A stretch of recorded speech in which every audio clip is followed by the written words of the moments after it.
Merci. Merci beaucoup. Bonjour. Thank you. Bonjour à tous et merci d'être là pour ce premier talk de la journée. On commence avec Sean Astin. Thank you for being there. Pour chauffer un peu la salle, même si vous avez déjà l'air chaud, est-ce que vous pouvez juste éteindre le beamer en haut? Quelqu'un? S'il vous plaît.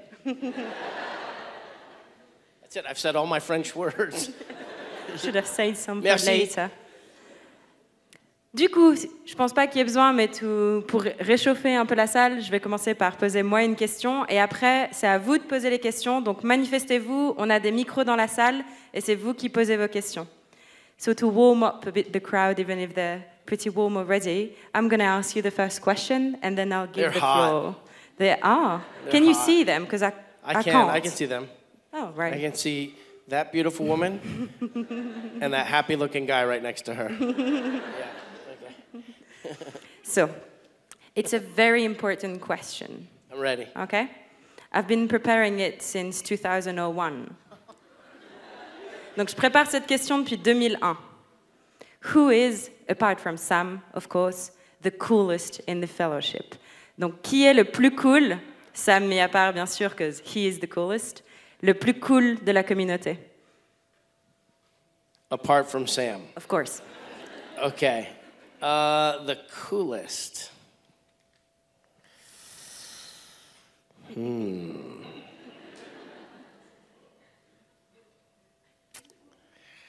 It's a tough call. I'm telling you, I've been thinking about it since 2001. So. Well, you know, I remember when we, before the films came out, I was talking to the executive producer.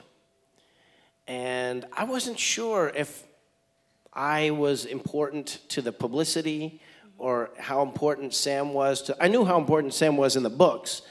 But when you make a movie, you don't know how it's going to turn out, you know? It could have been a story about Tom Bombadil, but no.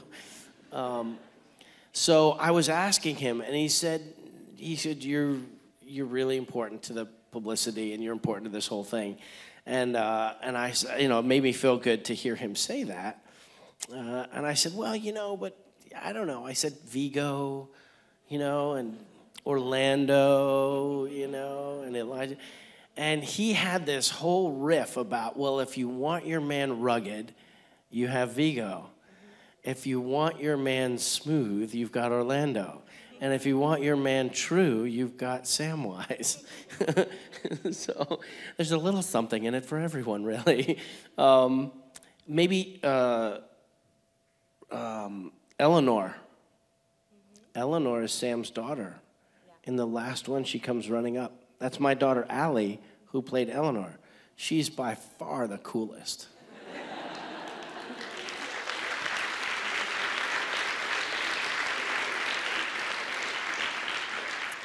Alors, au tout début, quand ils ont commencé à filmer, il n'était pas sûr de la place que Sam pouvait avoir dans la publicité, dans la promotion du film. Du coup, il a demandé au producteur exécutif qui lui a dit que Sam était important, en tout cas pour lui dans les livres, après il se demandait dans les films. Et du coup, il se disait, ouais, mais il y a Viggo Mortensen, il y a Orlando Bloom. Puis du coup, la productrice exécutive, I don't speak French, yeah. Elle lui a dit que si vous aimez votre homme un peu rough, un peu barbu, un peu crado, vous avez Viggo. Si vous aimez votre homme rasé de près, tout beau, vous avez Orlando. Et si vous voulez un homme qui est vrai et sincère, vous avez Sam.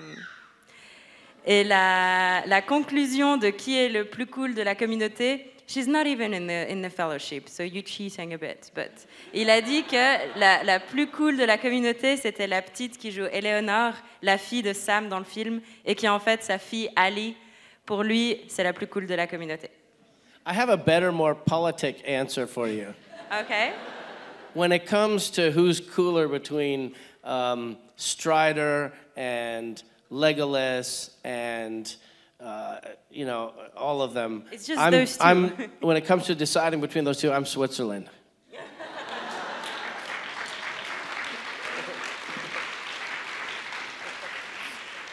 Donc, s'il doit choisir entre Viggo, enfin entre Aragorn ou Legolas, il est suisse à propos de ça, donc il est neutre, il veut pas choisir entre les deux. Raise your hand if you don't speak English. Ah oui, sorry, si vous parlez pas anglais, est-ce que vous pouvez lever la main? That was a trick question.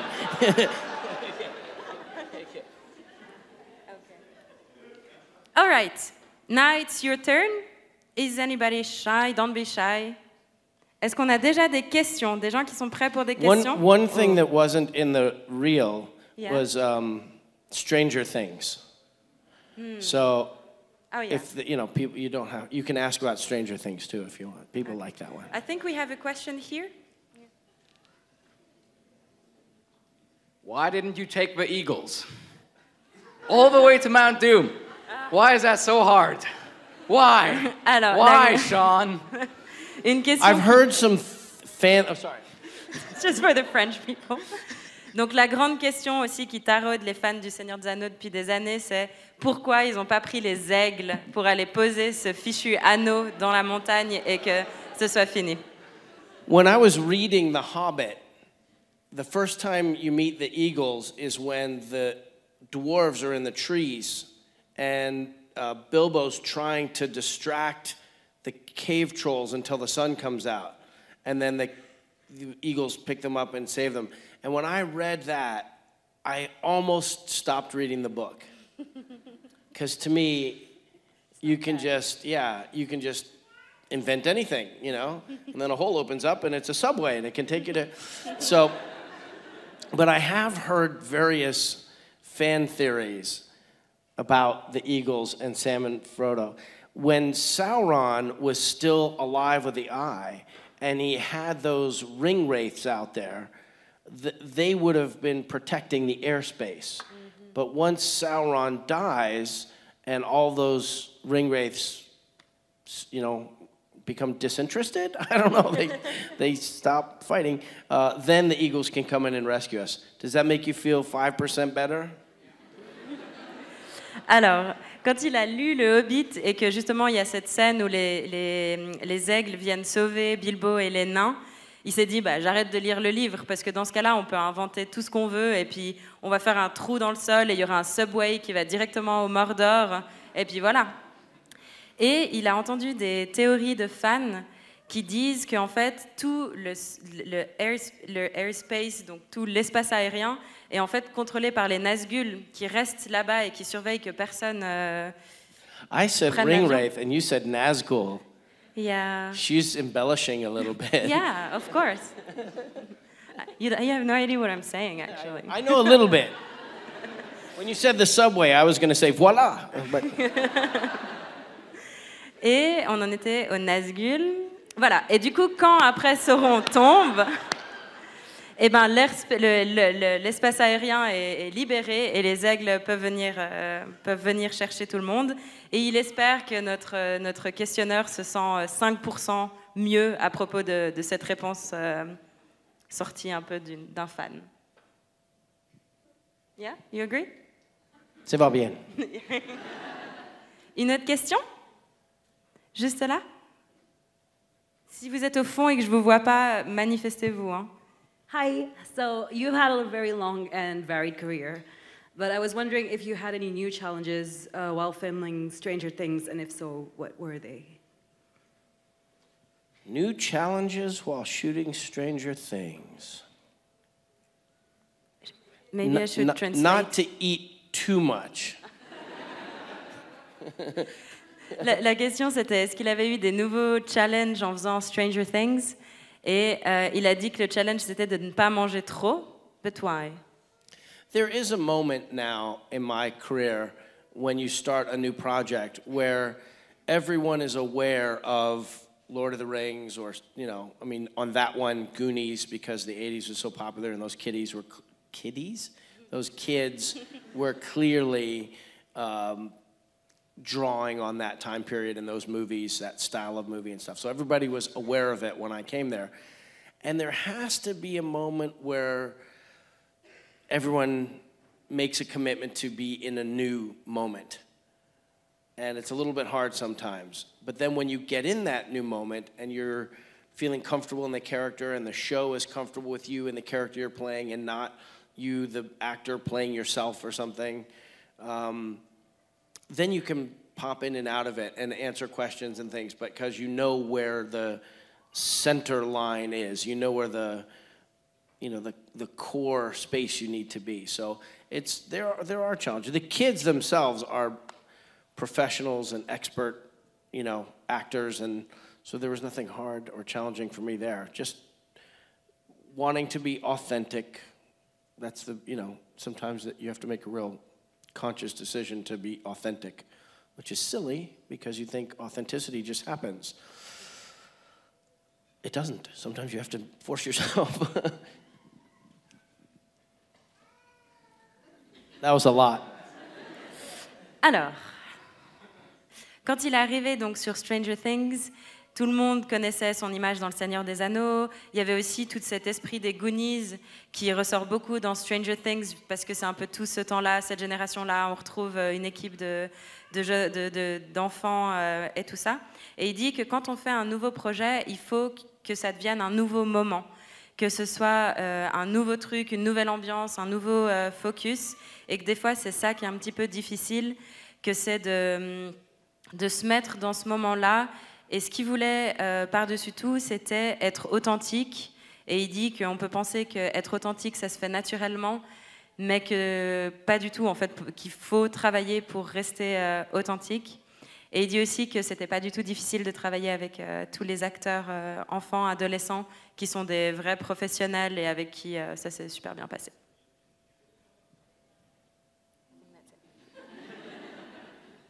Ça va bien. Okay. Une autre question? Maybe when I'm talking, if I get to just interrupt and start translating, and then I'll wait. That way you don't Just have to let me remember. know, yeah. No, you just. I don't want to interrupt. I'm polite. But I'm inviting you to interrupt. It's not Then interrupting. invite me and I'll okay. start. I'll just. Ouais. Okay. Maybe one on this side, juste ici, tout devant. Voilà, bonjour. Je voulais juste savoir qu'est-ce que ça faisait d'embrasser l'ex de Johnny Depp. How does it feel? I'm sorry about this question. How does it feel to kiss the ex of Johnny Depp?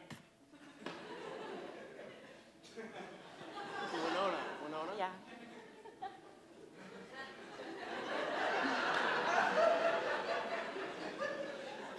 Wet. Donc, mouillé. And magnifique. Even English speakers We're understood that. we're friends. Winona and I grew up alongside of each other in Hollywood, so we've known each other a long time. So it was a very safe, comfortable scene and relationship to play. And I didn't want to die yet. I wanted Bob to keep living, except in the script it said he stops. Oh yeah, sorry, too late. So, but then she was starting to circulate a petition to keep Bob alive longer in the show. So I love Joyce so much that anything that happened with her and other boys in the past doesn't matter to me. Alors, il a grandi, en fait, les deux ont grandi à Hollywood un peu en parallèle. Ils ont fait toute leur enfance ensemble. Du coup, ils se connaissent bien et ils se sentent super confortables. Ils se sont sentis confortables de faire cette scène. Et puis, bien sûr que lui, il voulait pas déjà mourir. Pardon, bon, bah, de toute façon, j'ai traduit le spoiler qu'il avait déjà fait, donc voilà. Pardon. Et du coup, elle a fait passer une pétition, en fait, pour que Bob ne meure pas sur le plateau. Ça n'a pas marché. It didn't work, the petition. We're really sorry about that. Et il dit qu'il aime tellement Joyce et les garçons que tout ce qui s'est passé dans son passé, donc Johnny Depp et compagnie, on s'en fout. Une autre question? Qui a levé la main en premier? Par là-bas. Je sais qu'ils avaient un moment qu'ils ont... Il y a devant avec les lunettes. Après. Hi. What do you think about the way your character died in Stranger Things? very heroic. Bob was not scripted to be around more than 4 episodes, maybe 5 episodes. But I was having so much fun, and they really liked the character. And the one thing I asked them the first day I filmed was, please, if you kill Bob on episode 5 or he lasts for 10 more years, let him do something heroic. That's what I really want to do, and if I really want to do that, I know the audience will love it. And they listened to me. And so finally, by episode 8, as my 12-year-old daughter says, it's Stranger Things, somebody has to die. But they gave me this episode. It's one of the best episodes of both seasons. It's just a great, great episode with Paul Reiser. Go ahead.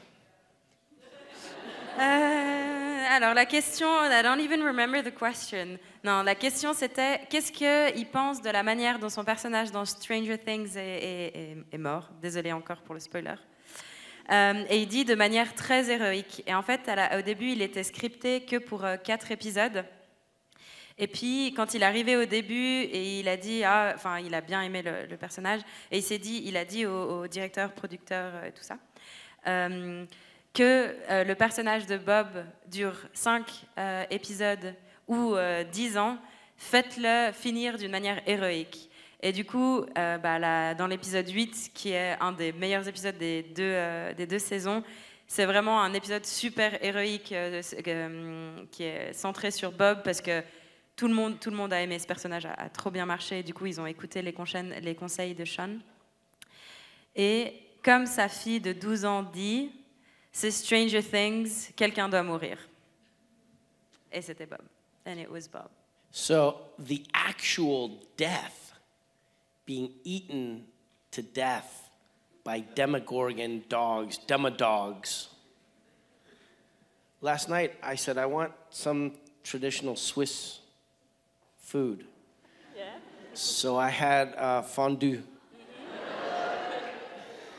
Bob knows what it's like to be fondue.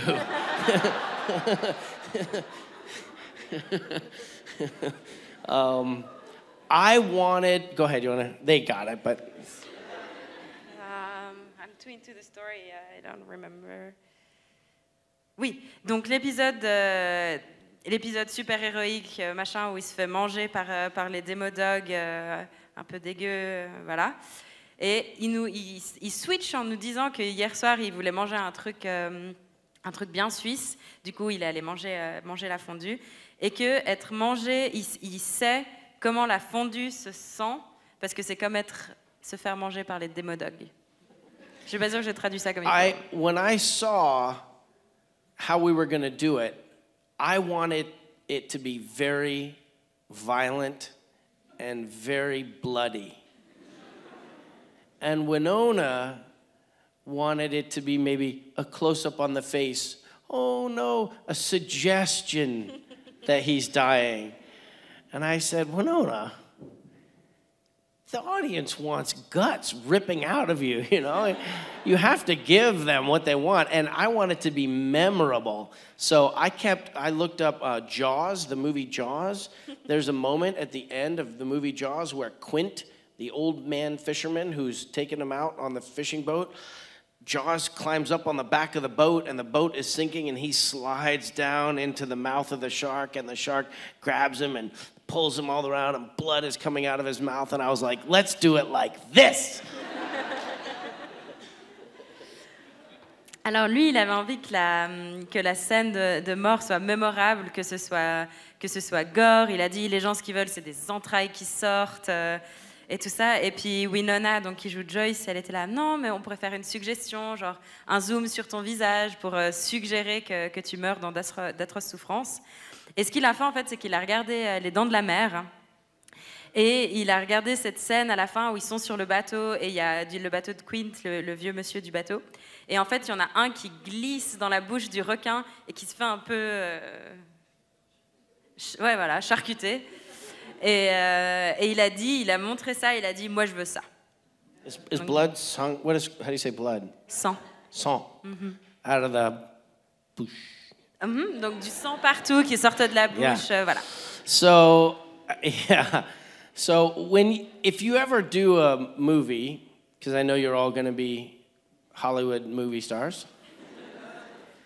When you're doing a death scene and they make blood come out of your mouth, it's not as easy as it looks. And if you're on your back and the makeup artist pours blood in your mouth and you have to hold it, it can look sloppy, it can look fake.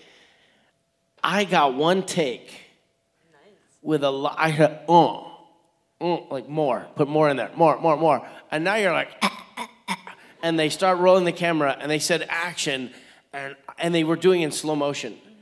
And the blood.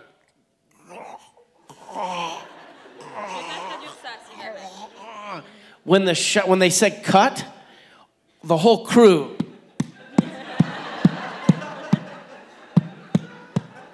So for 6 months, all I could think about was, I hope they use that take. I hope they use that take. And then I finally went to the studio to do some dialogue recording where you watch the image and you make the sound, you have to fix the dialogue a little bit. Beep, beep, beep. Hello, I'm going to the store. So I saw it and they did not use my favorite take. And when I saw the brothers, I was like, come on! They said, Sean, it was too much. So, and I bet it was. They said all of a sudden you weren't scared that Bob was dying and that Joyce was screaming. You were like, look at the blood fly through the air. They're like, it's not the show. So hopefully they'll release on some DVD extras thing that one shot where you can be like, oh, man. Yeah, but anyhow, that was a good question. Long Good luck. question. Thank you. Bonne nuit. Bonne nuit? Bonne nuit is good night. I know. I figured it's going to take you forever to answer that one. Probably. And now I'm forgetting. The blood in the mouth when you're dying. The blood. Voilà. Thank you.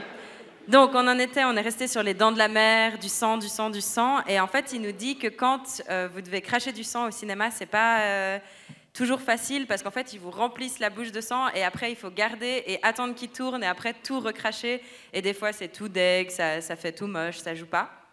Et du coup, là, lui, il l'a fait et il a continué de dire, genre, rajouter du sang.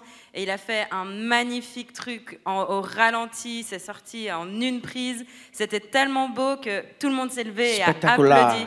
Spectaculaire même, vraiment. Et puis après, pendant 6 mois, il était là, j'espère qu'ils vont prendre cette take, j'espère qu'ils vont prendre cette prise et tout. Il va au studio, il regarde et ils n'avaient pas pris cette prise. Donc il est allé voir les 2 frères qui dirigent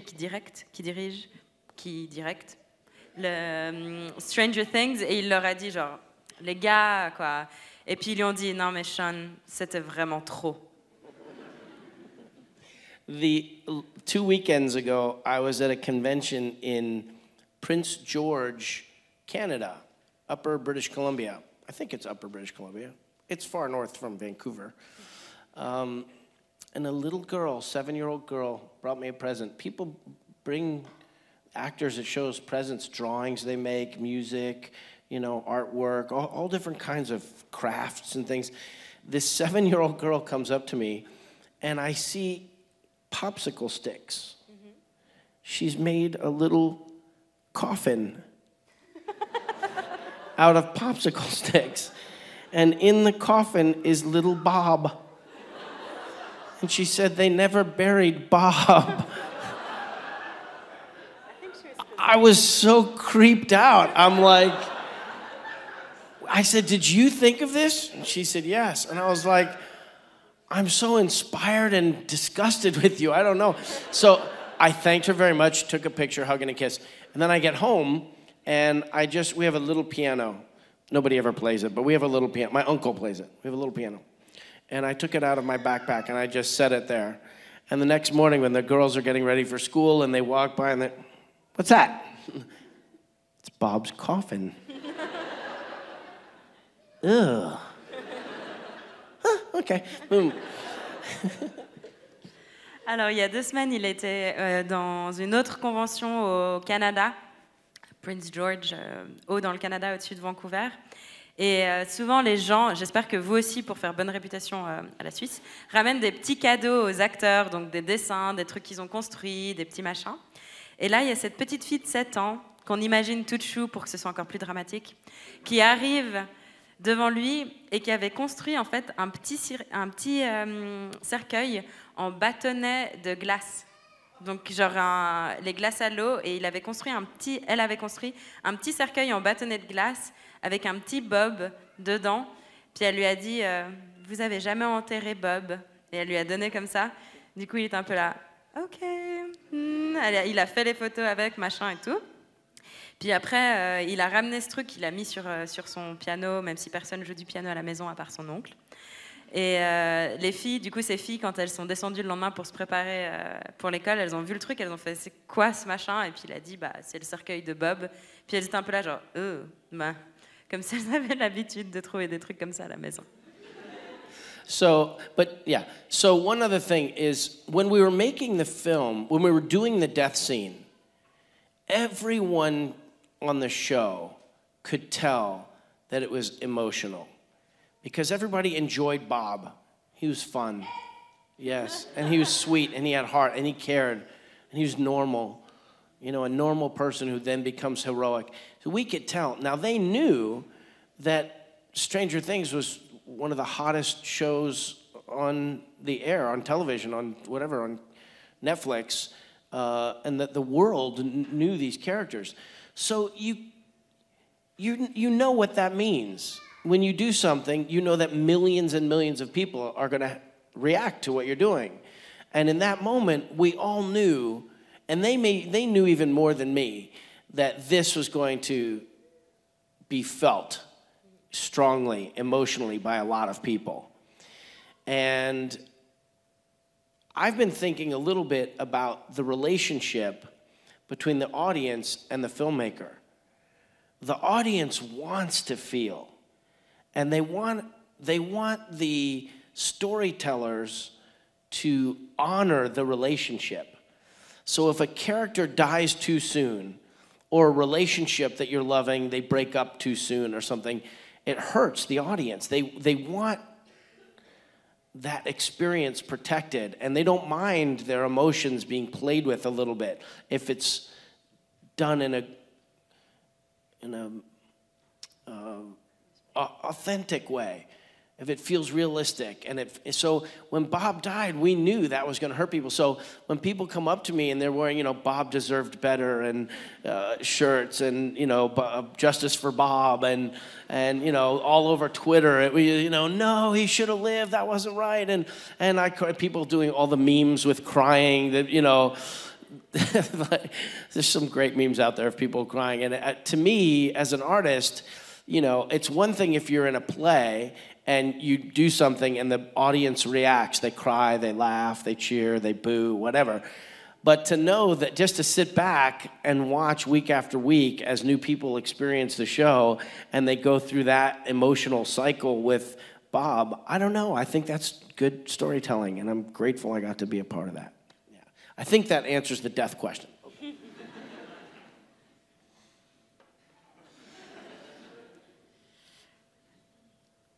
So.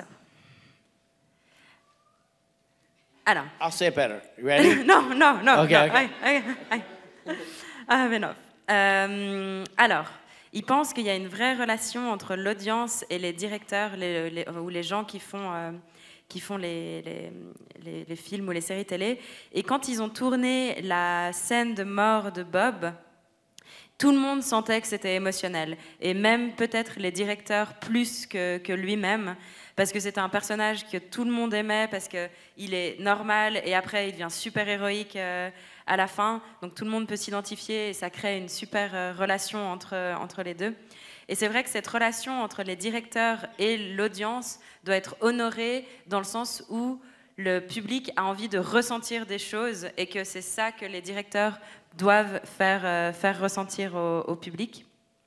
Donc ça fait partie de ce deal d'avoir des émotions fortes, et que ça nous implique, que ce soit une mort, que ce soit un couple de séries télé ou de films qu'on aime bien qui rompt trop vite quand on n'est pas prêt. Et ça fait partie de ce cycle d'émotions.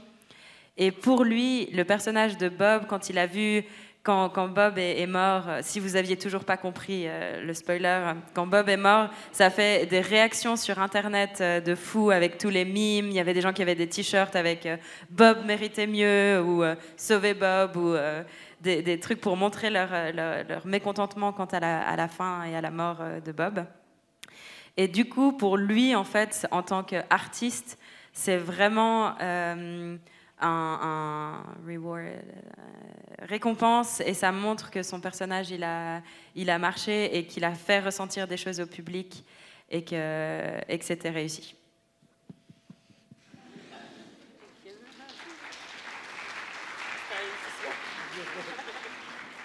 I'll try to give shorter answers. Oui, là-bas ou c'est non? Il y On the avait way oui, back, the I one think. with the glasses, celui avec les lunettes au 4e, 5e rang qui lève depuis un moment. First, I hope you will excuse me for my awful English speaking. Thank you. And then a question for my own curiosity. I think you hear about the project of Amazon to make a new Lord of the Rings TV show. And my question about this is, what do you think about this project? Do you think there is something more to add to the 3 movies? Or like John Rhys Davies, you think it's only for money? And I have a second question. If they ask you, would you play Sam again? C'était trop long. Alors, comme je pense la plupart d'entre vous savent, Amazon va faire une série télé Seigneur des Anneaux. Donc la question, c'est qu'est-ce que Sean pense de ça? Est-ce que ça va amener quelque chose en plus? Ou est-ce que les 3 films se suffisent à eux-mêmes? Ou est-ce que, comme John Rhys Davies, qui joue Gimli, vous pensez que il pense que c'est simplement pour faire de l'argent? Et la deuxième question, c'était est-ce qu'il rejouerait Sam? I'm very excited for the Amazon interpretation of Lord of the Rings. I think that Tolkien's work should always be rediscovered and reimagined. When Amazon does it, and then 20 years when somebody else does it, the story and the ideas and the language are and the characters and the setting are so powerful that it inspires people. And I think it would be wrong to say, like, well, you should cap your inspiration now because we've done it. We did it as well as it can possibly be done and don't do it anymore. So I think they have every right to do it. I expect that it'll be very good. I'm curious to see what the look of Middle-earth is. I wonder if it'll be the same or if they'll have their own way of doing it. It'll be a little strange, I think, if they cover the exact same plot line. Watching another Frodo and Sam climb Mount Doom might be a little strange. But that said, I'm happy for them, and I'm excited, and I'm open-minded. In terms of would I play Sam again, I am Sam.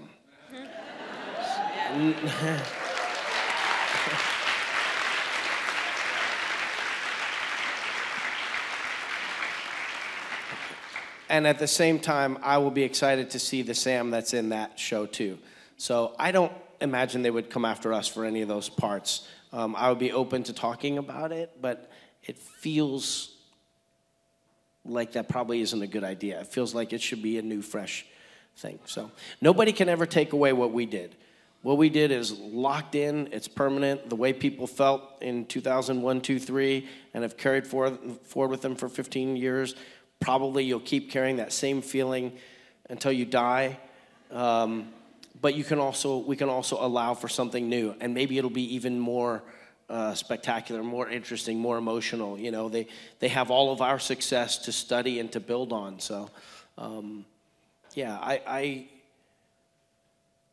think if it would have been 10 or 15 years ago, like if they did it right away, I think I might have felt proprietary, kind of greedy about it, but I don't feel that way now. Now I feel like, you know, I'm an old man, and the old man says it's fine for another Sam to come along. That's wonderful. You're a wonderful Sam. Very good, very good. Yes, yes.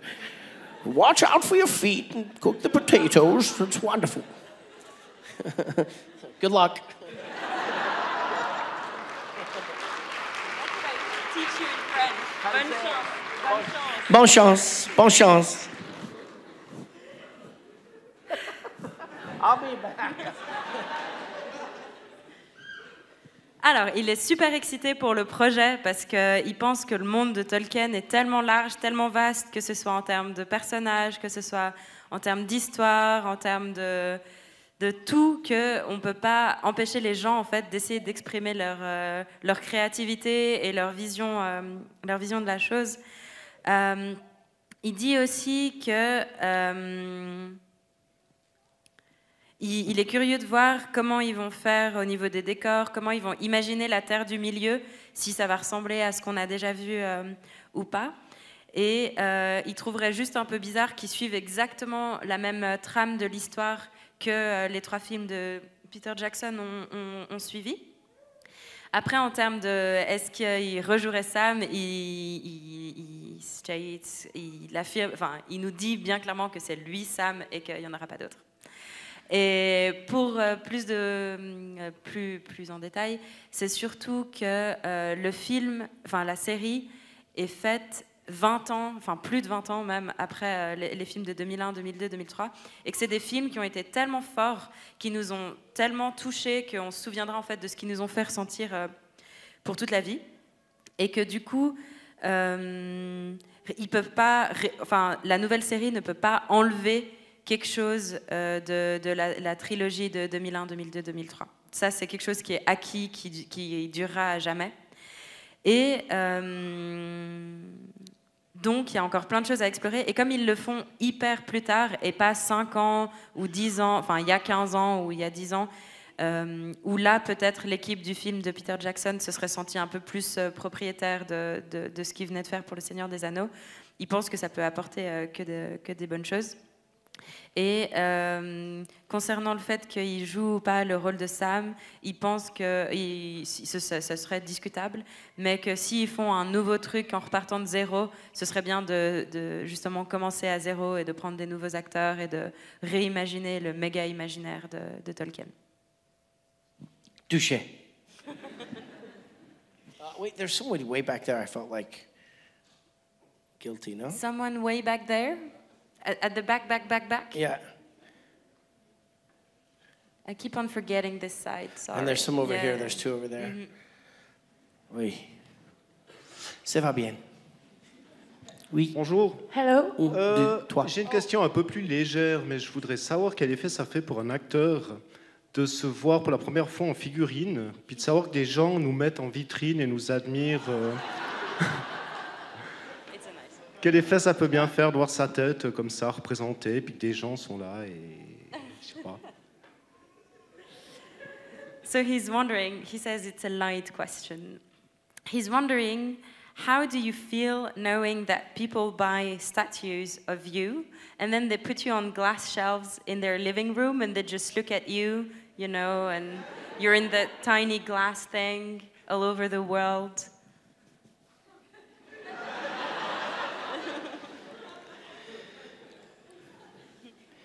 It's true that I work for the CIA.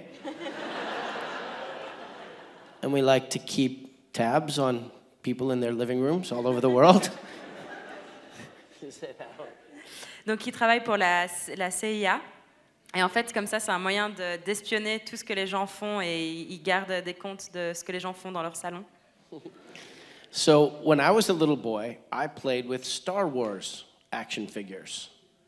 Little Harrison Ford and Carrie Fisher and Mark Hamill. And man, did I love those characters so much.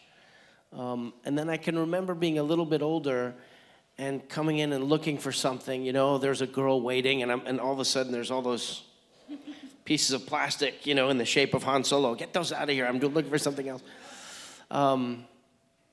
When I realized that we were going to be action figures, never mind pop figures, those are, you know, I was so excited about it. And then when it came in the mail, in the box, and, you know, we did a face scan, I looked at it and I was like, oh, I guess if they can do one about me, they can do one about everyone. Like, all of a sudden, it wasn't special anymore if I had one, because I'm just me. And then the Games Workshop produced the pewter tabletop game pieces. And there was an artist who spent, the man said to me, 6 weeks with dental tools sculpting my face. And when I opened up the box and I saw that one and I put it in my hand, I felt like it was like an out-of-body experience, because I felt like I went, because hobbits are supposed to be small. But when you would come to the set, sometimes there were 2 sets, the miniature set and the regular set. And we would be in the regular set. We wouldn't be allowed to go in the miniature set because we'd look too big. So the miniature set was the cool one, because that's the one that was miniature. Everything looked tiny. The mugs looked tiny and everything looked cool, but I can't go in there. So I never really felt like, maybe there's one where they built oars, oversized oars, so your hands could barely get around it. And maybe I felt like a hobbit then because the canoe was so big and the oar was so big. But it was at that moment with that little character where I transferred. I went inside of the character and I was looking back at me from down below. And that was, I think, like drugs or something. I don't know. But when I had that little character, oh my gosh, that meant I loved it so much. And then when the Pop Dolls came along, I thought they were stupid, until I saw myself as a character. And then I thought, wow, these are really cool. And now I have 5 Pops. And they're right on my desk, right next to my thing, just like the little windows looking out. And I'm like, how you doing? You know. So, yeah, good, bon chance. It's all right. Yeah. It's good exercise for my memory. Alors, quand il était petit, il jouait avec des figurines Star Wars, donc il avait des petits Han Solo, donc des petits Harrison Ford, des petits Princesse Leia, des petits Luke, et il les adorait. Et puis après, quand il a grandi et qu'il y avait des gens qui venaient chez lui ou des filles, il les poussait un peu tous sous le lit, genre ces trucs un peu stupides qu'on a quand on est enfant. Et puis en fait, quand il a su qu'ils allaient avoir leur propre figurine, il était super excité, il s'est dit que c'était trop bien, puis il l'a reçu. Et en fait, c'est ces trucs 3D que maintenant, c'est vrai que même n'importe qui d'entre nous peut aller faire. Et puis, ils lui ont scanné la face. Et puis, ils ont fait ça sur une figurine. Et puis, il s'est dit, non, ok, si tout le monde peut le faire, c'est plus très spécial. Et après, en fait, il a reçu pour un jeu de plateau, ils ont fait des mini-figurines. Et il y a un pauvre artiste qui a passé 6 semaines avec des outils en dentelle, enfin, je pense que c'est du métal dentelle, à sculpter son visage pour que ce soit hyper précis. Et quand il a reçu ça, en fait, ça lui a fait penser que sur le set du Seigneur des Anneaux, comme j'espère tout le monde sait, il y a 2 sets. Il y a un set miniature pour, par exemple, quand c'est Gandalf qui va chez les Hobbits, tout paraît plus petit. Et puis il y a un set grandeur nature, donc quand les hobbits jouent, c'est des acteurs de taille normale qui ont l'air d'être chez les hobbits. Et du coup, les hobbits étaient tout le temps dans le set normal à leur taille, et ils voyaient toujours le petit set miniature avec les mini-tasses et ces petits trucs, et puis ils ne pouvaient jamais y aller parce que ça ne ferait pas de sens. Et du coup, quand il a reçu cette figurine, il a dit que c'était presque comme une expérience hors de son corps, en fait, qu'il s'était vu à travers les yeux de la petite figurine, parce que ça lui ressemblait tellement. Parce que pendant le film, du coup, comme ils n'avaient pas accès à ce set miniature, il nous raconte une des expériences où il s'est vraiment senti hobbit, c'est quand ils sont sur les canoës et qu'ils ont fait des rames beaucoup trop grandes pour les mains d'un humain normal. Et du coup, là, il se sentait tout petit, tout hobbit, parce que les rames étaient énormes et le canot était énorme. Et vraiment, cette expérience de se voir dans ce mini-truc, il a dit que c'était comme prendre de la drogue ou une expérience un peu folle, et que ça l'avait beaucoup, beaucoup marqué. Et après, il dit que quand les pops sont sortis, il trouvait ça stupide, jusqu'à ce qu'il voit sa pop à lui. Et dans ce cas-là, elle fait « Ah, mais en fait, trop cool, les pops !» Et du coup, il en a 5 sur son bureau qu'il regarde et puis à qui il peut faire des petits signes quand il travaille à son bureau. The action figures that I was not impressed by, I hope they don't ever stop making them because I love them. That was just my first feeling. Donc les petites figurines, si quelqu'un représente ces figurines ici dans la salle, même si au début il n'était pas super excité quand il les a vues, il les trouve quand même géniales et il espère qu'ils ne vont pas arrêter de les faire. On a le temps pour 0 question, mais une dernière question. Hello. Yes. As you know, Tolkien's world is very big. And as a Tolkien's fan, I'm wondering, do you think one day the Silmarillion will be a film? Maybe. But the Silmarillion will probably be included. They pulled a lot of things from Silmarillion and put them into the Hobbit trilogy, and I'm sure they'll be pulling a lot of things and putting it into the Amazon show. I don't know. I could never finish the Silmarillion, so I don't know if, as a linear storytelling structure, if that will be made, but you're not the only person who wants it, so when people want something, the Hollywood finds a way. Donc la question c'était est-ce qu'un jour ils vont faire le Silmarillion? Moi personnellement je pense qu'ils pourront jamais parce qu'il y a trop, mais voilà.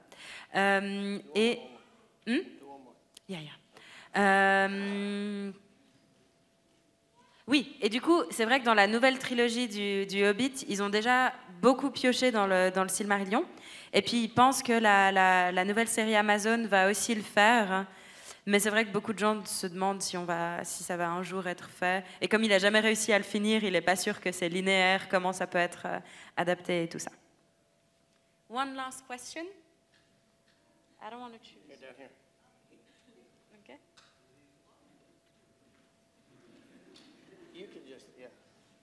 It's my friend from India, well, whose grandparents were from India. Quelle est votre réplique préférée du Seigneur des Anneaux, de votre personnage? What's your favorite line from Sam in The Lord of the Ring?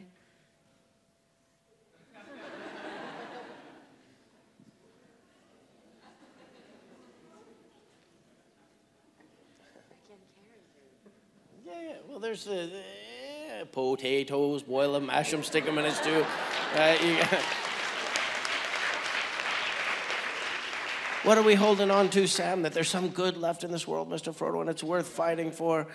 Do you see the Shire? Can you see the Shire, Mr. Frodo? I can't carry it for you. I can't carry it. There's a lot of good Sam dialogue. I like the one where he says, do you think we'll ever be put into songs or tales? Yeah.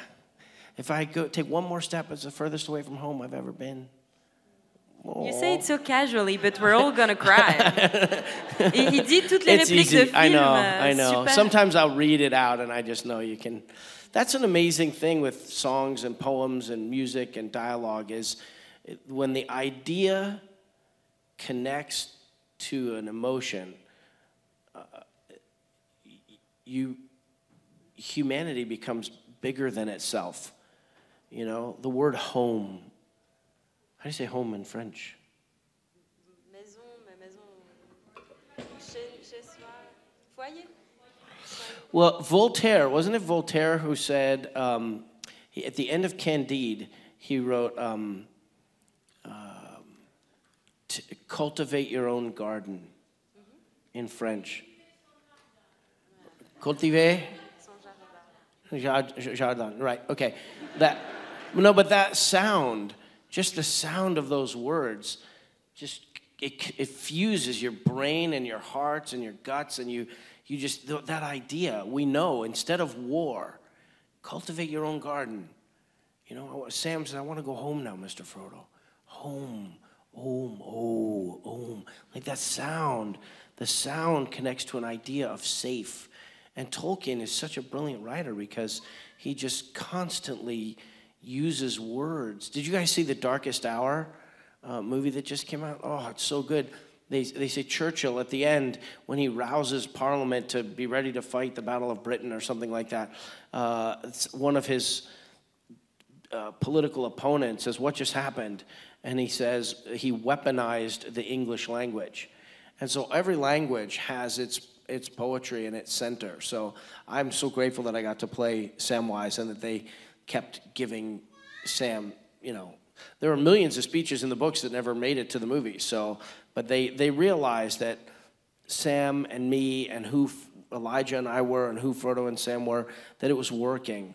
And that after big battles with orcs and after seeing lots of arrows and, bad guys dying and, lots of battle yells and dwarves with axes. And like at a certain point, the audience, they're entitled to a little emotional aperitif, Anyhow, you got to do that and then we'll say thank you. Okay, good luck. Bon chance. I'm so sorry. I killed you on this one. You definitely you could do for a president or something. You're good. Bon, il a cité toutes les phrases cultes de Sam que je vais pas toutes vous refaire, hein, mais celles qu'on connaît bien. Et il est content que les phrases de Sam soient arrivées justement parce qu'il n'y a pas tous les dialogues qui sont dans Tolkien sont arrivés jusqu'au film. Et il dit ça. Après, il nous parle beaucoup du terme de la maison, de home, de là où on est, de cette ambiance-là. And I forgot half of what you said. Cultivate your garden. Cultivate your garden. Donc, just the basic idea is when emotions and ideas and sounds connect. It's powerful. Voilà. La connexion entre les émotions, les idées et les sons, c'est ça qui est puissant. Et c'est pour ça qu'ils ont remarqué dans Le Seigneur des Anneaux qu'après toutes ces batailles avec les nains, tous ces moments dramatiques, de mettre un petit coup de Sam qui nous rebooste et qui nous dit que tout va bien se passer et que demain sera meilleur et qu'on va y arriver et qu'on sera dans les chansons et les trucs et les machins. Ça, c'est un truc qui marche parce que ça nous fait ressentir quelque chose et il est super content que justement Sam, il ait eu ces lines et d'avoir pu jouer Sam. We live our lives day to day, food, walking, work, but every now and then, music, movies, poetry, when you feel something like that, to be a human being, all of a sudden it's like even better. It's bigger. It's like we're all connected in a cool way, and I think that's why I think that's why we all come together. We want that feeling to keep going. Donc on vit nos petites vies un peu pourries au quotidien, où genre on va au travail, on marche, on machin. Et des fois on a de la musique, on a de la poésie, on a des films qui nous font sentir des choses plus fortes. Et c'est à ce moment-là que l'humain devient plus que juste soi-même. Et que c'est ce sentiment en fait qu'on recherche. C'est aussi pour ça qu'on est un peu tous ici, où on se rassemble tous ensemble. Et c'est ces émotions justement qu'on essaye de vivre et de faire vivre le plus longtemps possible. Time to say thank you. So, for Switzerland, I want to say thank you for the green trees and the beautiful mountains and the snow. This is one of the most beautiful places I've ever seen in my entire life. Yes.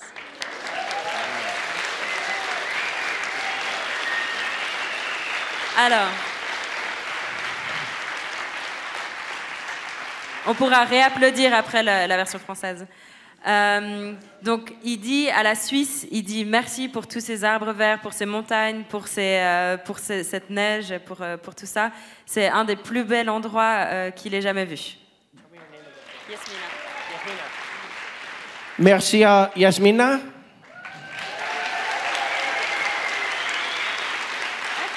And thank you so much for being here. Merci beaucoup. Merci. Merci. Come take a picture.